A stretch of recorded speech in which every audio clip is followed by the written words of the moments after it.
Hello everyone, आप सभी का आपके अपने यूट्यूब चैनल शॉर्ट टॉक्स में स्वागत है। आज की इस वीडियो में मैं आप सभी बच्चों को class 11th history term two examination देखिए इंपॉर्टेंट सवाल जो आने वाले हैं वो मैं सारे का सारा इस वीडियो में करवाऊंगा। और सबसे बड़ी खासियत बात इस वीडियो की, मैं आपको दोनों ही भाषा यानी हिंदी और इंग्लिश में, जिन बच्चों को इंग्लिश है उनको घबराने की बात नहीं, साथ देखिए हिंदी के साथ इंग्लिश में आंसर लिखे हुए हैं, तो आप लोग नोट डाउन करते चलिए। और अगर आपको ये वीडियो पसंद आता है तो वीडियो को लाइक कर दीजिएगा, चैनल पर नहीं हुआ है तो चैनल को शेयर जरूर कर दीजिएगा, और जितना हो सके देखिए अपने व्हाट्सएप ग्रुप पे जहाँ इस वीडियो को शेयर करिएगा। ठीक है, तो चलिए वीडियो को शुरू करते हैं। एक बात बता दो, तो एक मिनट रुक जाइए जरा सा आप लोग कि मॉडल सेट देखिए मैंने हिंदी और इंग्लिश दोनों ही भाषा कंप्लीट कर दिया है। तो अगर आपने नहीं देखा है तो डिस्क्रिप्शन बॉक्स में प्लेलिस्ट का लिंक मिलेगा, वहाँ पे क्लिक होके सारा आप लोग मॉडल सेट इंग्लिश और हिंदी दोनों लैंग्वेज देख सकते हैं। ठीक है, तो चलिए वीडियो को अब शुरू करते हैं। देखिए पहला इंपॉर्टेंट सवाल याद रखिएगा कि कॉपरनिकस, ठीक है, कॉपरनिकस क्रांति क्या थी, कॉपर्सियन क्रांति जिसे इंग्लिश में रेवोल्यूशन कहा जाता है वो क्या थी। मैं हिंदी में समझा रहा हूँ, जो इंग्लिश माध्यम के बच्चे वो हिंदी में समझ ले और इंग्लिश में आंसर लिखा हुआ है। ठीक है, देखिए कॉपरनिकस का जो समय था वो 1473 से 1543 ने घोषणा की थी कि पृथ्वी समेत जो हमारे सारे के सारे ग्रह है सूर्य के चारों ओर चक्कर लगाते, वो हमें पता, लेकिन कॉपर ने घोषणा कर दी थी।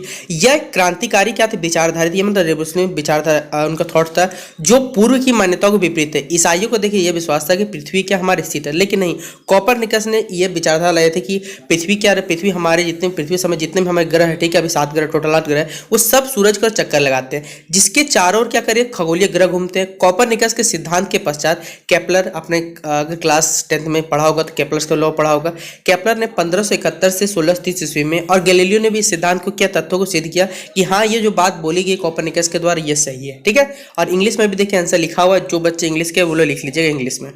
अगला सवाल इंपॉर्टेंट सवाल टिक करिएगा कि कौन सी नई खाद्य वस्तु अमेरिका से बाकी दुनिया में भेजी जाती है। What new food items we shift from America to the rest of world. तो देखिए अमेरिका से बाकी दुनिया में भेजी जाने वस्तु कौन कौन सी, एक मक्का है, एक गेहूं है, एक लाल मिर्च है, एक आलू है, चीनी है, कपास, इंग्लिश में भी लिखा हुआ है, corn, red pepper, potato, sugar या कॉटन ईटीसी। ठीक है, अगला हमारा पुनर्जागरण, इंपॉर्टेंट सवाल, वीवीआई कर लीजिए, ये सवाल पेपर में छपेगा।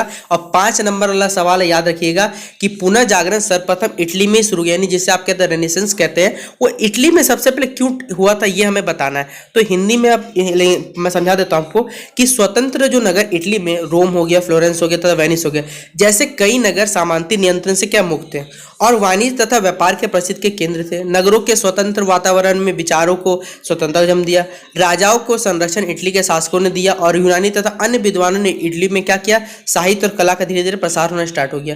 फिर वहीं पर तुर्कों का जो कुस्तुतिया पर अधिकार 1453 ईस्वी में तुर्की ने क्या किया, कुस्तुतिया में अधिकार कर लिया। इसके फलस्वरूप क्या हुआ, ईसाई धर्म के मानने वाले कई विद्वान और कलाकार इटली में आकर सारे के सारे बस गए। इटली के महान जो लेखक थे दांतो थे और पेट्रार्क ने अपनी रचनाओं में उस समय के सामाजिक रीति रिवाज और अंधविश्वास का विरोध किया।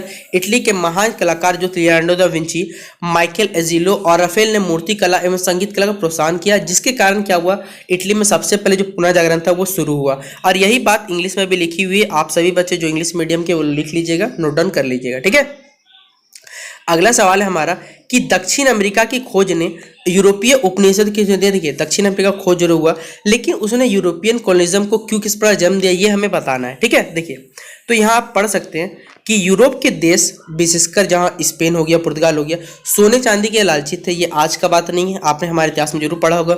उन्होंने दक्षिण अमेरिका में भारी मात्रा में सोना मिलने की आशा थी, इसलिए यूरोपवासी जितने थे दक्षिण अमेरिका विभिन्न प्रदेशों में जाकर बच गया। सोचिए कैसी बात है। उन्होंने अपने सैन्य बल तथा बारूद के प्रयोग द्वारा अपना शासन स्थापित कर लिया। विरोध होने पर वहां के स्थानीय लोगों को बुरी तरह कुचला जाने लगा। उन्होंने वहां के लोगों से नजराना, मतलब जो कह सकते हैं टैक्स वसूला जाने लगा। स्थानीय प्रधानों का प्रयोग उन्हें नए नए प्रदेश तथा सोने के नए नए स्रोत के लिए भेजने खोजने के लिए किया गया। सोने चांदी का विशाल भंडार का पता चलने पर और अधिक पूरा सोच लिया यूरोपवासी पूरे सोना लूटने के लिए आ गया। सोचिए उन्होंने स्थानीय लोगों को अपना दास बना लिया, मतलब क्या कहा जाए इन लोगों को, और उन्होंने खानों में काम करने के लिए विवश किया गया। इस प्रकार दक्षिण अमेरिकी पूरी तरह यूरोपीय साम्राज्य की जकड़ में आ गया था और यूरोपियन कॉलोनिज्म का क्या कह सकते हैं डेवलपमेंट हुआ या फिर वहां पर जमा हुआ। ठीक है, और इंग्लिश में भी देखिए ये बात यहाँ लिखी हुई, आप लोग देख लीजिएगा।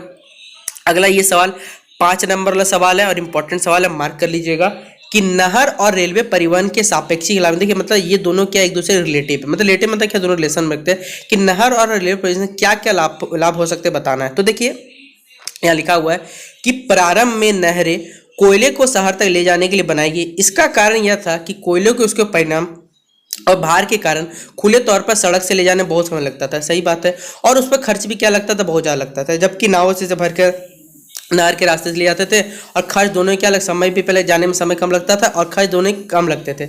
औद्योगिक ऊर्जा के बाद शहरों में देखिए घर गर्म करने या फिर उनमें रोशनी देने के कोयले की मांग बढ़ती चली गई। और फिर 1761 ईस्वी में इंग्लैंड में पहली बार क्या वर्सले कैनाल जेम्स ब्रिंडले द्वारा बनाई गई, जिसका प्रयोजन केवल यही था कि उसके जरिए बर्सले यानी मैनचेस्टर के पास कोयला भंडारण से शहर तक कोयला ले जाए और इस नहर के बनने वाले कोयला की कीमत घटकर आधी रह गई थी। ठीक है, नहरें आमतौर पर बड़े बड़े जमींदार द्वारा अपनी जमीनों पर स्थित खदानों या जंगलों के मूल्य को बढ़ाने के लिए बनाई जाती थी। नहर की सुविधा के लिए नए नए शहरों में विपणन केंद्र बनाए गए। उदाहरण के लिए बर्मिंघम शहर का जो विकास हुआ केवल इसलिए तेजी हुआ क्योंकि वह लंदन, ब्रिस्टल चैनल और मर्सी तथा हम्बर नदियों के पास जोड़ने वाली नहर प्रणाली के मध्य में स्थित था। 1760 से 1790 ईस्वी के बीच में नहरें बनाने की 25 नई परियोजनाएं शुरू की गई, मतलब मल्टीपर्पज प्रोजेक्ट था। 1788 से 1796 तक में नहरों नमाद के नाम से पुकारे जाने वाली अवधि में कई और परियोजनाएं भी हाथ में लेगी और उसके बाद 60 वर्षों में अनेका नई बनाएगी, जिसकी लंबाई कुल मिलाकर 4000 मील से अधिक थी। ठीक है, ये हमारा आंसर हो गया। अब ये इंग्लिश में आंसर लिखा हो, जो भी बच्चे इंग्लिश में आंसर लिखना चाहते हैं वो इंग्लिश में आंसर लिख लीजिएगा। ठीक है, आप देख सकते हैं थोड़ा सा नीचे भी यहाँ पर है।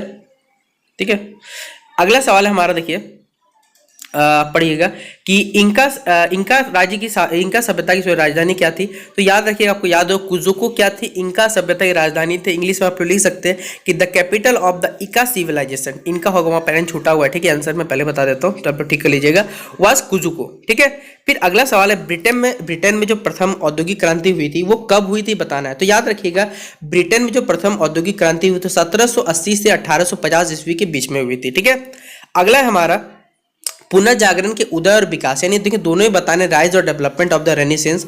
यूरोप में देखिए पुनर्जागरण के बताया हुआ है। पहला तो क्या है, धर्म युद्ध।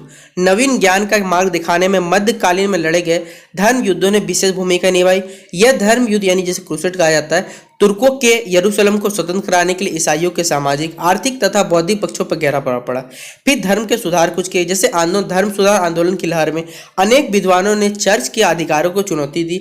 जन साधारण पहली बार यह सोचने लगा कि चर्चों के जो नियम है वो अंतिम नहीं है। इस नवीन दृष्टिकोण से मनुष्यों के विचारों में क्या हुई, जागृति हुई। फिर अगला देखिए भौगोलिक खोज। देखिए भौगोलिक खोजों ने भी क्या किया, पुनर्जागरण का उदय और विकास इससे भी जुड़ा हुआ है। जैसे भौगोलिक खोजों के कारण मनुष्यों के विचारों में क्रांति हुई। जैसे मॉर्गे पोलो के दिशा सूचक, ठीक है, जो बनाया था, कि आविष्कार के कारण क्या हुआ, समुद्री यात्रा करने में क्या हमें सुविधा हुई। इटली के वैज्ञानिक गैलीलियो ने दूरबीन का खोज किया। न्यूटन के ब्रह्मांड के विषय में वैज्ञानिक अनुमानों का सूत्रबद्ध किया। कोपरनिकस ने अपनी खोज और यह सिद्ध कर दिया कि पृथ्वी स्थिर नहीं है बल्कि यह सूर्य के इर्द गिर्द घूमते रहती है। इन नवीन खोजों का नवीन नई विचारधाराओं का जन्म हुआ और कह सकते हैं कि हम लोग पुनर्जागरण के उदय और विकास, ये दोनों फैक्टर थे जिन कारण पुनर्जागरण का उदय और विकास संभव हो पाया। ठीक है, इंग्लिश मीडियम के जो विद्यार्थी हैं वो लोग इंग्लिश में लिख लीजिएगा। ठीक है, मैं आपको आंसर दिखा देता हूँ कि the following factor help the rise of the renaissance in Europe, वही लिखा हो, धर्म युद्ध, रिफॉर्मेशन, ज्योग्राफिकल डिस्कवरीज, आप पढ़ सकते हैं। ठीक है, देखिए तो ये खत्म होता है हमारा class 11th history term 2 important question. English और हिंदी मीडियम दोनों ही मैंने आपको करवा दिया। अगर आपको दिल से ये वीडियो अगर अच्छा लगा हो तो ये आपको वीडियो को लाइक और शेयर करना है। ठीक है, बाकी आप कहीं भी यूट्यूब में जाकर सर्च कर लीजिए कि कोई भी टीचर आपको इतना अच्छा कंटेंट प्लस हिंदी और इंग्लिश दोनों लैंग्वेज में कोई अपलोड नहीं कर सकता। आपको आप जाकर सर्च करें, ट्राई कर सकते हैं, आपकी मर्जी। ठीक है, तो फिलहाल अगर ये वीडियो आपको पसंद आया तो वीडियो को आपको लाइक और शेयर कर देना है। ठीक है, चैनल पर न्यू आया तो चैनल को सब्सक्राइब करना ही ऑफिशियल बात है। ठीक है, चलिए बाय, बेस्ट ऑफ लक।